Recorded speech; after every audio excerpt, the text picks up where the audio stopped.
In this lesson, we will see together the prepositions, but more precisely, we will see envers. So, of course, the first thing that we need to see together is what is une préposition? Well, a preposition is an invariable word which brings two words together. The second word is called complement, and it allows to specify the time, the cause, the place, the state, the manner, the purpose, or the matter. The second word can be another noun, a pronoun, an infinitive verb, or an adverb.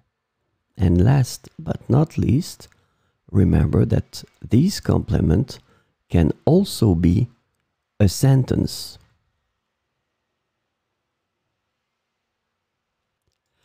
So, this lesson is about envers.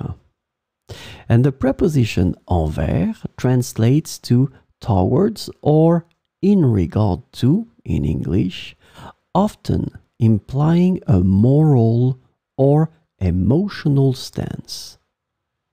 And so we will see 4 examples with envers.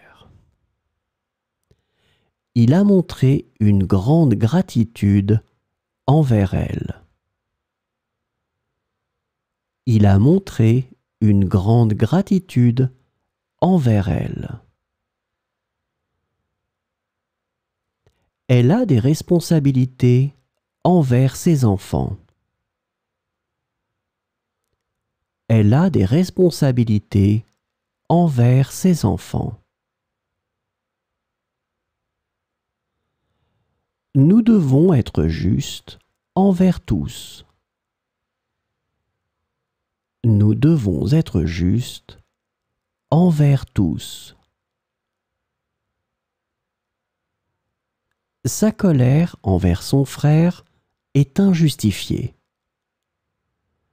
Sa colère envers son frère est injustifiée.